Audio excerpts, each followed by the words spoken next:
जय हिंद साथियों, स्वागत है आप सभी का हमारे YouTube चैनल NS एग्जाम 2.0 में। आज की वीडियो में हम रेलवे अधिनियम 1989 की धारा 140, 141, 42, 43, धारा 144 को डिटेल से पढ़ेंगे। जो भी साथी RPF रूल 70-72 की तैयारी कर रहे हैं उनके लिए वीडियो बहुत ही महत्वपूर्ण रहने वाली है, इसलिए वीडियो को पूरा अंत तक देखिए और कमेंट करके बताएं वीडियो कैसी लगी और साथ ही साथ चैनल को सब्सक्राइब जरूर कर लें। सबसे पहली है धारा 140। 140 में बताया है कतिपय मामलों में सदाचार के लिए प्रतिभूति। जब किसी नागरिक का धारा 137 या धारा 138 के अधीन किसी व्यक्ति को अपराध दोष सिद्ध ठहराते समय यह निष्कर्ष है कि वह अभ्यस्त उस अपराध को कर रहा है या करने का प्रयत्न कर रहा है और न्यायालय की यह राय है कि उस व्यक्ति से सदाचार के लिए बंद पत्र निष्पादित करने की अपेक्षा करना आवश्यक है, वांछनीय है, तब ऐसा न्यायालय उस व्यक्ति पर दंडादेश पारित करते समय से प्रतिभुआओं सहित या उनके बिना ऐसी रकम के लिए 3 वर्ष या से अनधिक की ऐसी कालावधि के लिए जो वह ठीक समझे बंद पत्र निष्पादित करने का आदेश दे सकेगा। इसमें बताया है जो धारा 137 व 38 में जो अपराध हैं उसके संबंधित यह धारा है। अगला है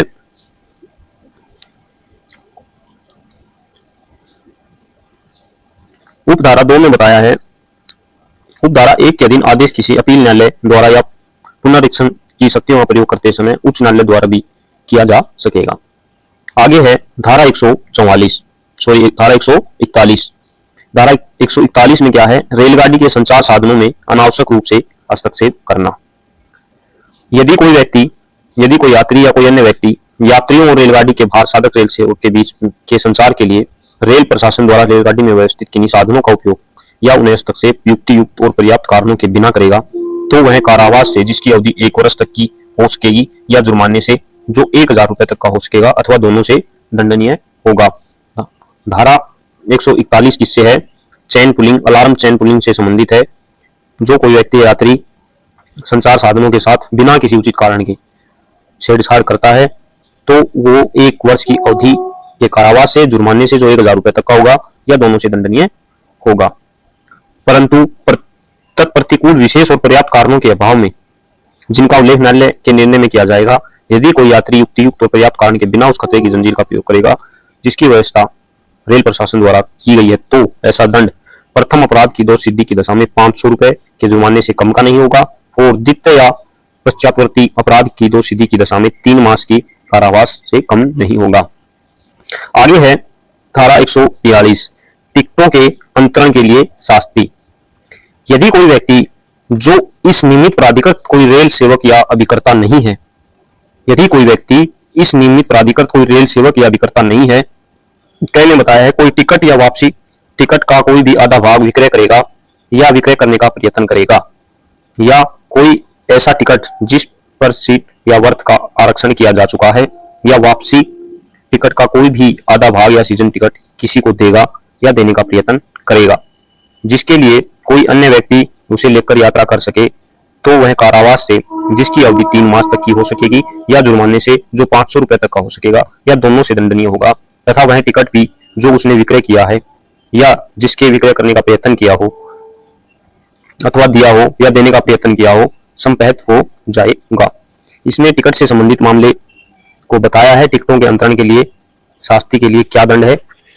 क्या जुर्माना है, वो इस धारा में बताया गया है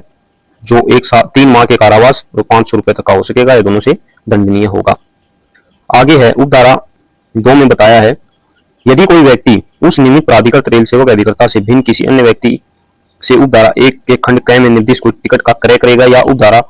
के खंड ख में निर्दिष्ट कोई टिकट अपने कब्जे में लेगा तो वह कारावास से जिसकी अवधि 3 मास तक की हो सकेगी और जुर्माने से 500 रुपए तक का हो सकेगा दंडनीय होगा। यदि किसी प्रोक्त टिकट का क्रेता या धारक उससे यात्रा करेगा या यात्रा करने का प्रयत्न करेगा तो वह टिकट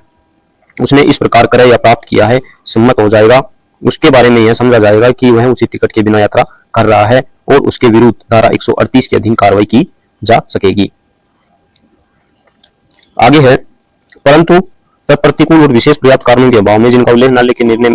में किया जाएगा उपधारा 1 और उपधारा 2 के अधीन ऐसा दंड 250 रुपए के जुर्माने से कम का नहीं होगा। आगे है धारा 143 रेल टिकटों को उपाप करने, स्पर्धा करने का अपराधिकृत कारोबार चलाने के लिए शास्ति। यदि कोई व्यक्ति जो इस निमित्त प्राधिकृत कोई रेल सेवक या विक्रेता नहीं है के किसी रेल में यात्रा करने के लिए या किसी रेलगाड़ी में यात्रा करने के लिए आरक्षित स्थान के लिए टिकट प्राप्त करने और प्रदाय करने का कारोबार करेगा या ऐसा कोई कारोबार करने की दृष्टि से स्वयं या अन्य व्यक्ति द्वारा टिकट क्रय करेगा या उसका विक्रय करेगा अथवा क्रय करने विक्रय करने का प्रयत्न करेगा तो वह कारावास से जिसकी अवधि 3 वर्ष तक की हो सकेगी या जुर्माने से जो 10,000 रुपए तक का हो सकेगा या दोनों से दंडनीय होगा। ऐसे टिकट भी जो उसने इस प्रकार प्राप्त किए हैं, प्रदाय किए हों, क्रय किए हों या विक्रय किए हों अथवा जिनके क्रय विक्रय करने का प्रयत्न किया हो, रामप्रहर हो जाएंगे। आगे है, परंतु प्रतिकूल और विशेष और पर्याप्त कारणों के अभाव में जिनका उल्लेख न्यायालय के निर्णय में किया जाएगा, ऐसा दंड 1 मास की अवधि के कारावास से या 5,000 रुपए के जुर्माने से कम का नहीं होगा। उपधारा 2 में है, जो कोई इस धारा के अधीन दंडनीय किसी अपराध का दुष्प्रेरण करेगा, चाहे ऐसा अपराध किया गया है अथवा नहीं, वह उसी दंड से दंडनीय होगा, उस अपराध के लिए उपबंधित है। धारा 144 फेरी लगाने आदि और भीख मांगने पर प्रतिषेध। यदि कोई व्यक्ति रेल प्रशासन द्वारा इस निमित्त अनुदत्त अनुज्ञप्ति के में दिए गए निबंधों और शर्तों के अधीन या अनुसार के सिवा रेल के किसी सवारी डिब्बे में रेल के किसी भाग पर किसी ग्राहकी के लिए संयाचना करेगा या किसी प्रकार से कोई वस्तु का विक्रय के लिए फेरी लगाएगा, उसे प्रदर्शित करेगा तो वह कारावास से जिसकी अवधि 1 वर्ष तक की हो सकेगी, जुर्माने से जो 2,000 रुपए तक का हो सकेगा या दोनों से दंडनीय होगा। परंतु प्रतिकूल और विशेष पर्याप्त कारणों के अभाव में जिनका उल्लेख न्यायालय के निर्णयों में किया जाएगा, ऐसा दंड 1,000 रुपए के जुर्माने से कम का नहीं होगा। उपधारा 2 में है, यदि कोई व्यक्ति रेल के किसी सवारी डिब्बे में किसी स्टेशन पर भीख मांगेगा तो वह उपधारा 1 में उपबंधित दंड का दायी होगा। भीख मांगने और सामान का विक्रय करने का दंड दोनों समान है।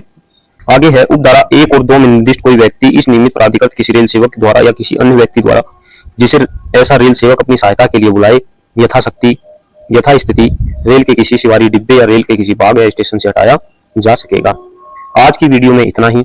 जानकारी अच्छी लगी तो वीडियो को लाइक करें और वीडियो को शेयर कर दें, और अगर आप हमारे चैनल पर नए हैं तो चैनल को सब्सक्राइब जरूर कर लें, ताकि आने वाले एग्जाम में आपको ऐसी वीडियो मिलती रहेंगी जिससे आपकी तैयारी में बहुत ही फायदा मिलेगा। तो आज की वीडियो में इतना ही। धन्यवाद।